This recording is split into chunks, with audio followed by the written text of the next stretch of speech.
Hi all, welcome to competitive cracker. ഞാൻ Chikkumon Philip.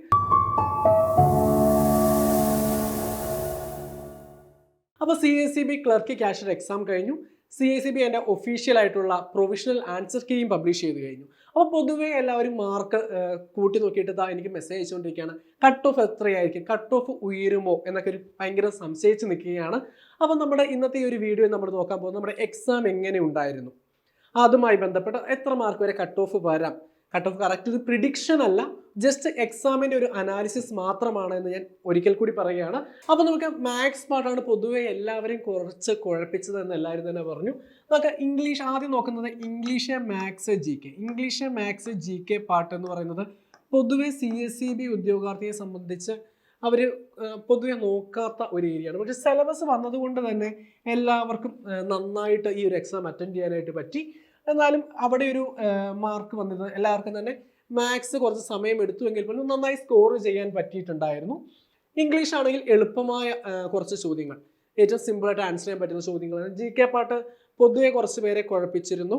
നമ്മുടെ സബ്ജക്റ്റിലേക്ക് വരികയാണെങ്കിൽ എല്ലാവരും പറഞ്ഞു PYQ ഒന്നും വരില്ല, PYQ പഠിച്ചിട്ട് കാര്യമില്ല എന്ന് ഒരുപാട് പേര് എന്ത് ചെയ്തു, അടിവരയിട്ട് പറഞ്ഞു. പക്ഷെ അപ്പോഴും ഞാൻ പറഞ്ഞൊരു സാധ്യതയുണ്ട്. എന്താണ്?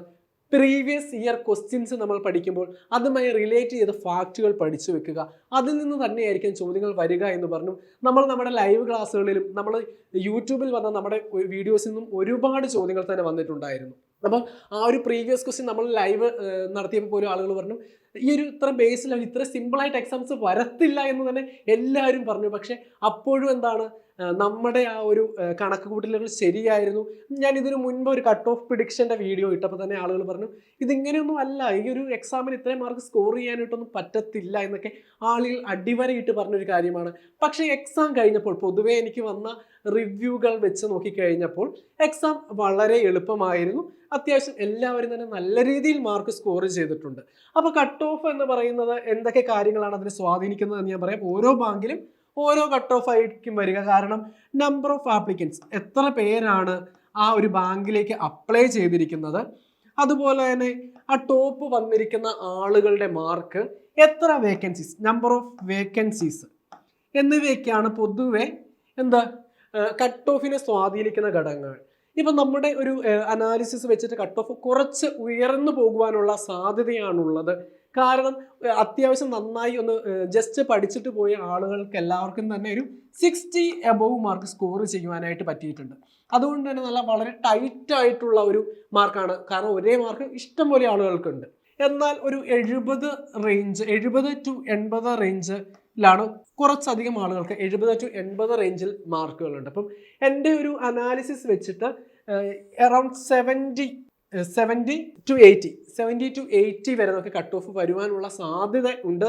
ഇപ്പം നമ്മൾ നമ്മുടെ പ്രൊവിഷണൽ ആൻസർ കീ ആണ് വന്നിരിക്കുന്നത്. ഫൈനൽ ആൻസർ കീയിൽ എന്തെങ്കിലും മാറ്റങ്ങൾ വരാം, ചില ക്വസ്റ്റ്യൻസ് ഡിലീഷൻ വരുവാനുള്ള സാധ്യതയുണ്ട്.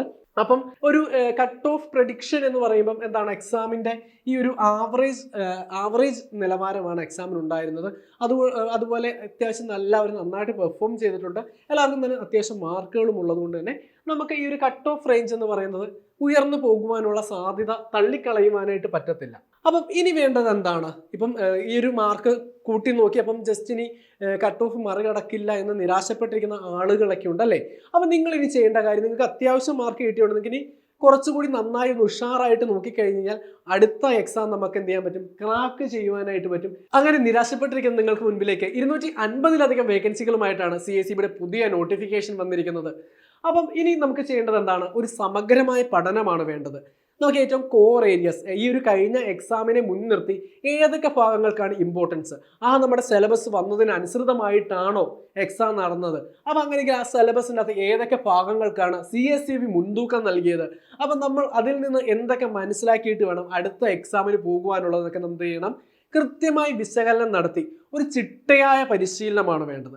ആദ്യമായിട്ട് എക്സാം എഴുതുന്നവരായിക്കോട്ടെ, അല്ലെങ്കിൽ ഈ തവണ എക്സാം കുറച്ച് പാടായി അല്ലെങ്കിൽ പെർഫോം ചെയ്യാൻ പറ്റാതിരുന്നവർക്കൊക്കെ എന്ത് ചെയ്യാം, അടുത്ത എക്സാമിന് വേണ്ടി തയ്യാറെടുക്കണം. ഒട്ടും സമയം കളയരുത്. ഞാൻ എപ്പോഴും പറയുന്ന പോലെ അഡ്വൈസ് കയ്യിൽ കിട്ടുന്നോടം വരെ നമ്മൾ പഠിച്ചുകൊണ്ടേയിരിക്കുക.